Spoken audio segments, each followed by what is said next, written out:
The Deathworld Council was not the kind of place where mistakes were forgiven, and invitations were never sent without extreme care. It was a gathering of the deadliest species in the galaxy, those who had not only survived their hostile homeworlds, but had risen above their brutal origins to become powers that shaped the fate of stars. Their secret meetings were held in remote, dangerous places where only the strongest could breathe and the weak would wither in seconds. On the acid-drenched surface of a moon orbiting a dying star, the Council had gathered once more, cloaked in radiation storms and surrounded by silence. They were deep in discussion, speaking in tones that carried centuries of war, survival, and instinct. Then, without warning, space tore open above the summit hall, and a Terran diplomatic vessel fell out of warp, spiraling through plasma clouds and crashing into the black stone of the Council's ceremonial ring. The explosion was not large, but the impact sent shockwaves through the structure and silence through the assembly.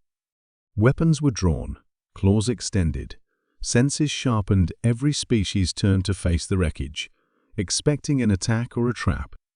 But what crawled out of the broken hull was neither. A small group of humans, coughing from smoke and struggling with the gravity, stood upright, adjusting their breathing masks and brushing off dust. Their leader, a woman in a silver-trimmed uniform, raised her hands slowly and said in a calm voice, "We come in peace. Sorry about the landing, our coordinates were misaligned." The words were so ordinary that it stunned the Council more than any weapon could have. The room froze, the atmosphere so heavy with tension it could be sliced by thought alone. These creatures, these mammals, had just survived a landing that should have vaporized them. They stood breathing air mixed with acid, in gravity 3 times Earth's, on a moon where the rain could burn through armor. The Council members exchanged unreadable looks, their expressions alien but clearly skeptical. Who were these beings who had dared crash their sacred council? How were they not already dead? An old member of the Council, a reptilian general named Vrothke, finally hissed, "This is a secure assembly. No outsiders. Remove them." But before any guards could move, another voice, sharp, clicking, and curious, interrupted. Wait.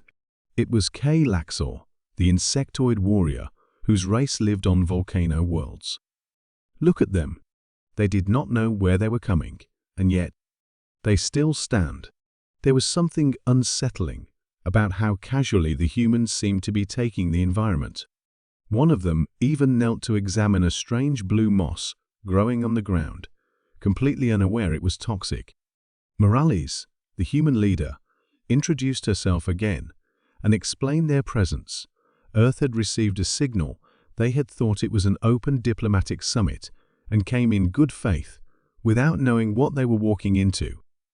"We didn't mean to crash the party," she said with a small smile, literally. The Council didn't laugh, but some of them noted the calmness in her tone, the way she maintained composure under pressure. It reminded them of their own beginnings of standing on burning soil and facing extinction with nothing but determination. Vrothk was still not convinced, and many of the members demanded the humans be removed or interrogated. But tradition held strong. All species, even accidental visitors, had to be tested before judgment. Morales agreed without hesitation, even though she had no idea what the tests were. The humans were allowed temporary status, not as guests, not as members, but as intruders under trial. The Council would decide later whether to destroy them or invite them. As night fell on the moon and lightning danced across the sulfur skies, the humans were taken to a holding chamber beneath the Council floor, unaware that their arrival had already started to shake centuries-old beliefs. Across the chamber, members whispered in dozens of languages, but one question was forming in every mind. Had they just witnessed the birth of a new Deathworld species? The air in the chamber was cold, thick, and carried a strange metallic taste that clung to the tongue, but Ambassador Jane Morales didn't flinch. Neither did her team, even though the pressure inside the holding room felt like it could crush lungs if someone let their guard down. Outside, the members of the Deathworld Council debated their next move. For centuries, only species that had survived the harshest planets were allowed even a whisper in these halls. And now humanity had not only entered by mistake, but stood alive after a crash that should have killed them. Some wanted to erase the accident quickly, pretending it never happened. Others were curious, remembering the boldness in the human ambassador's eyes. Finally, a decision was made. If the humans wished to speak, they would have to prove they belonged not with words, but with endurance, strength, and clarity of mind. The council would invoke the Trials of Origin, a test so dangerous that most candidates never made it past the first phase. Morales listened to the terms with a calm face, but inside, she knew this could easily be their last mission. Still, she nodded without hesitation. "We accept," she said, her voice steady.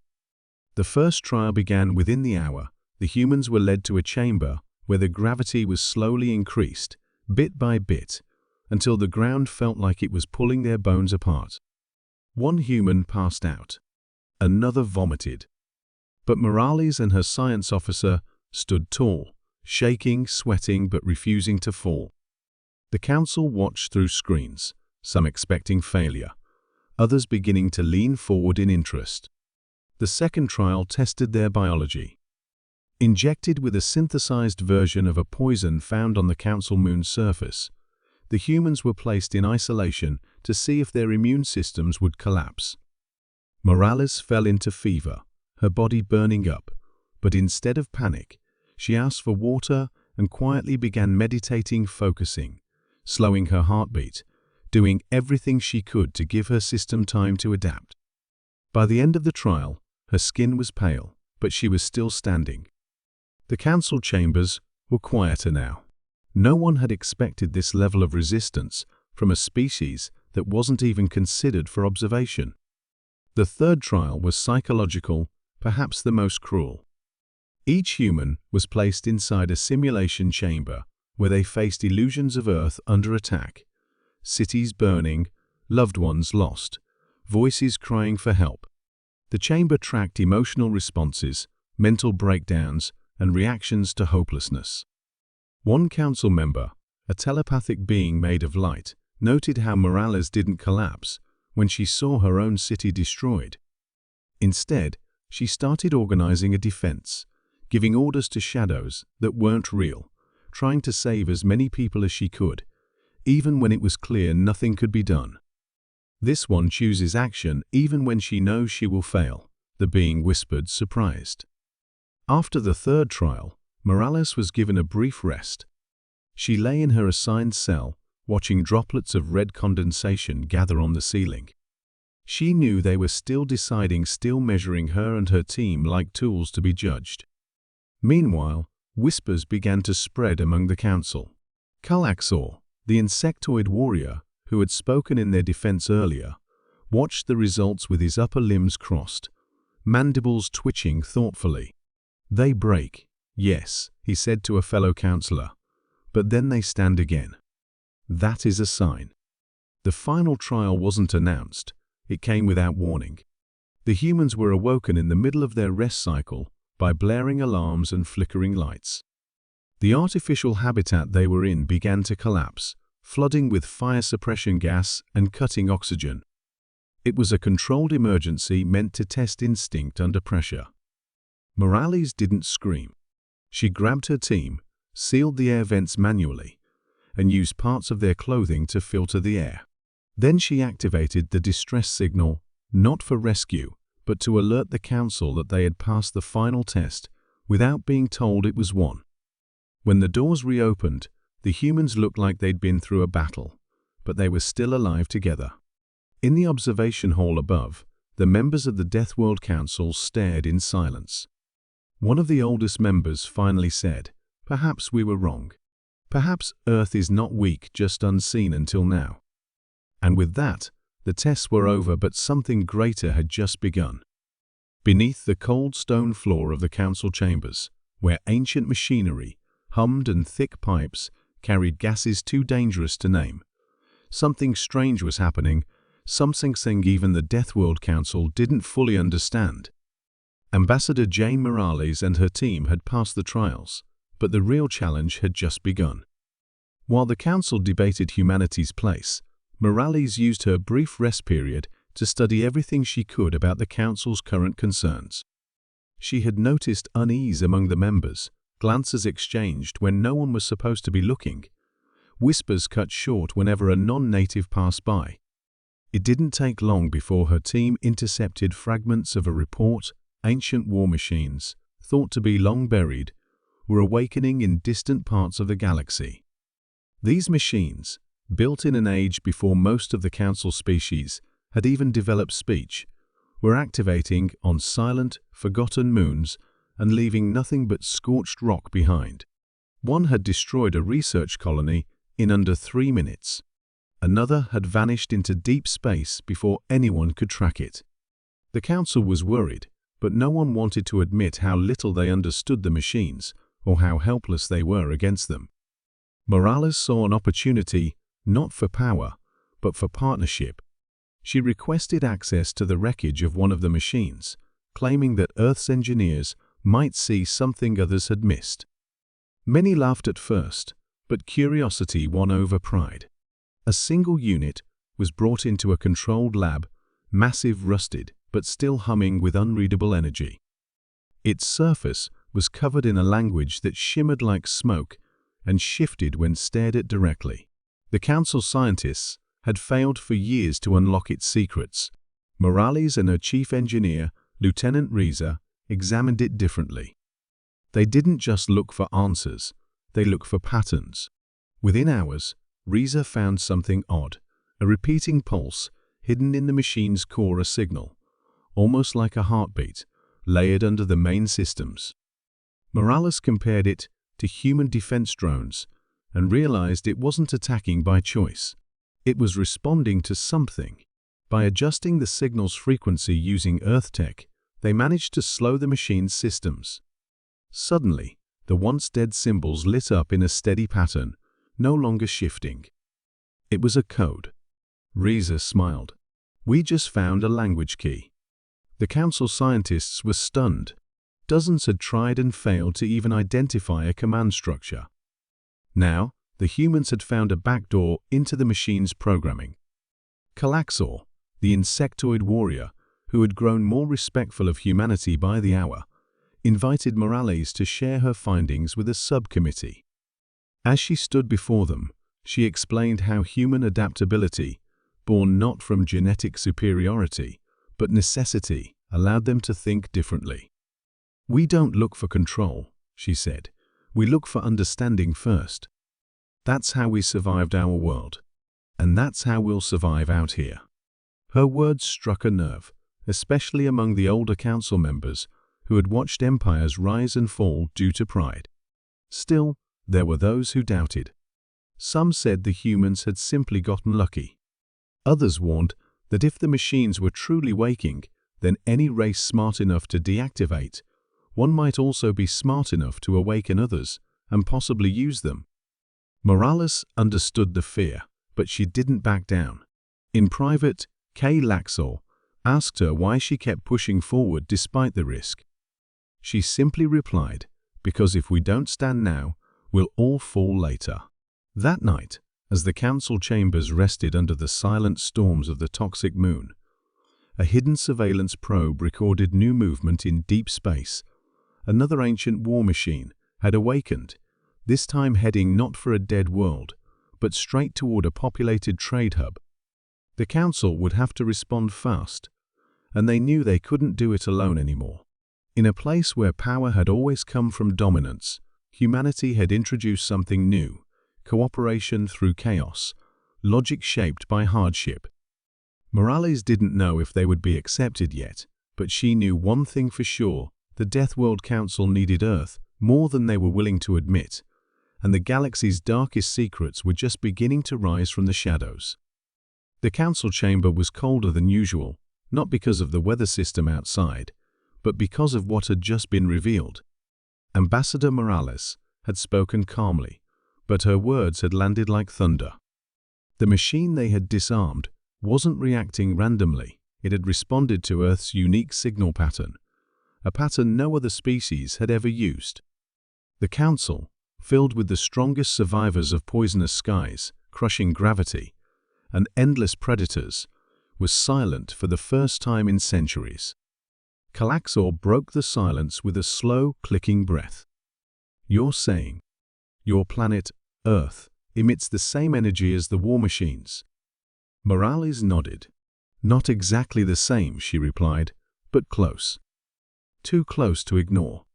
And we don't know why yet." That was when Council records were accessed in secret, and what they found changed everything. Earth had never been officially surveyed by the Council. It was overlooked, thought to be too far and too ordinary to matter. But when older data logs were recovered from long-dead probes, they showed something terrifying. Earth's biosphere had once destroyed an advanced scout drone, melted it, infected it with bacteria that broke through star-forged alloys, and buried its remains in what humans called an ocean trench. That drone had been the first and only attempt by the machines to scan Earth. After that, the signal from Earth was marked volatile avoid. The machines had identified the planet as too dangerous to approach. The Council members slowly stood from their seats, the realization settling in with weight none of them had expected. Earth wasn't just a world of clever creatures. It was a death world, a real one, possibly worse than any world represented on the Council. Its oxygen-rich atmosphere was explosive. Its gravity, though mild to some, had shaped a species that could run for hours, bleed and heal, break bones and grow stronger. The fauna was aggressive, territorial, and in many cases poisonous. Even Earth's viruses could adapt faster than most Council tech could analyze. And somehow, through all of it, humans had not only survived, they had thrived. What shook the Council the most wasn't the danger Earth held, but the fact that humans had never once considered it unusual. To them, it was just home. Morales watched the expressions on the faces of beings older than her entire species' written history. "You thought we were weak because we didn't evolve with claws or acid blood," she said. "But we evolved with pain, with cold, with storms, with loss. We grew up in a place that kills without warning and never apologizes." She didn't say it to intimidate them. She said it because it was the truth. And that truth was starting to make sense of everything. The trials, the way humans handled pressure, fear, and pain, it wasn't just training. It was instinct. They had been shaped by a world that did not care if they lived or died, and that made them unpredictable. Suddenly, the war machine's interest in Earth was no longer a mystery. They hadn't feared it because of the humans, they had feared what Earth might awaken inside themselves. If Earth had a signal similar to theirs, then it might hold the key to stopping or controlling them. Or worse, it might be their origin. One counselor, a plant-based intelligence named Voron, voiced the question that no one else dared to ask. What if Earth is not just a death world, but a cradle world? What if it is where those machines were first tested and abandoned? That possibility chilled the room. It meant the humans might not be newcomers to the game, they might be walking back into an ancient battlefield. And now, by surviving the tests, by unlocking the machine's signals, by standing unafraid in a place designed to crush outsiders, humanity had claimed its place not just as a guest of the Council, but as something else entirely, a wild card. Morales didn't celebrate. She knew the fear in their eyes wasn't just about Earth, it was about the future. Because now the question wasn't should we accept the humans. It was what happens if we don't. The Council Hall had never seen such a gathering, every seat filled, every representative present, from the lava-skinned Thraxians to the silent mist beings of Aor. At the center stood Ambassador Jane Morales, calm but alert, her mind racing through everything that had brought her here. The discovery that Earth was not just another habitable planet, but possibly a lost death world, or even worse, the birthplace of ancient war machines, had shaken the foundations of the galaxy's oldest alliance.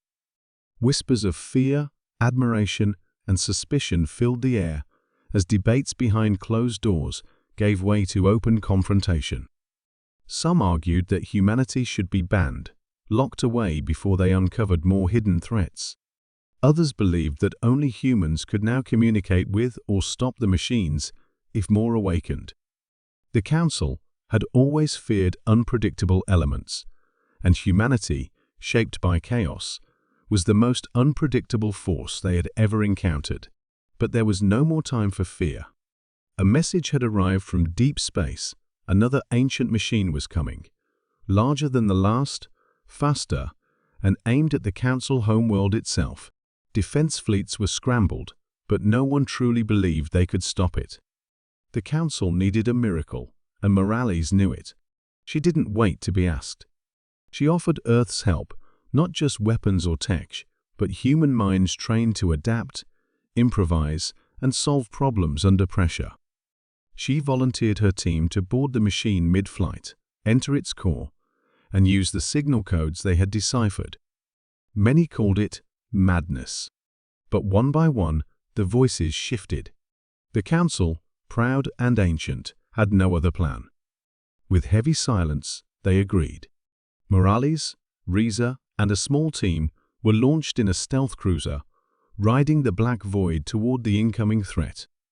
As they approached the war machine, it looked like a planet-sized beast, pulsing with energy and rage, its surface alive with shifting armor plates and weapons that could melt moons.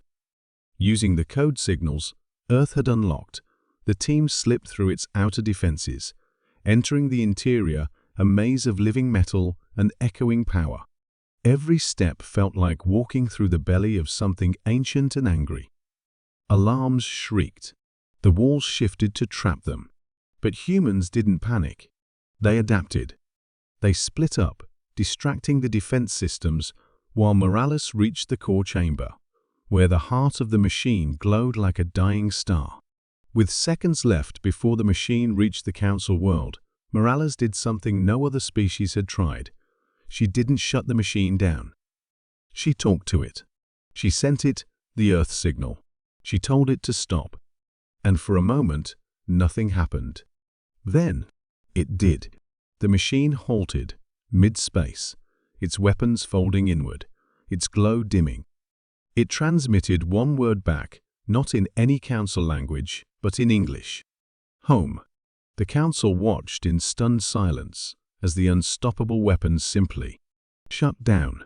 Morales and her team were brought back with honor, but something had changed. The Council could no longer deny what was now obvious. Humanity had stepped into a place none of them had dared go. Earth had not asked to lead. It had been pulled in by accident. But now, it was clear the humans were not just survivors. They were connectors, bridges between the unknown and the known, between chaos and control. In a final vote, the Deathworld Council did what no one thought possible. They promoted Earth to the inner circle, the highest tier of influence, a position never granted to any species within its first contact century. Morales sat at the grand table, a new seal glowing before her, her eyes steady. She didn't smile. She understood what came next. With power came enemies. With respect came fear. But humans were used to that. They had survived worse. And now, for the first time in galactic history, the most dangerous world in the stars had a seat at the table, not to conquer, not to threaten, but to lead.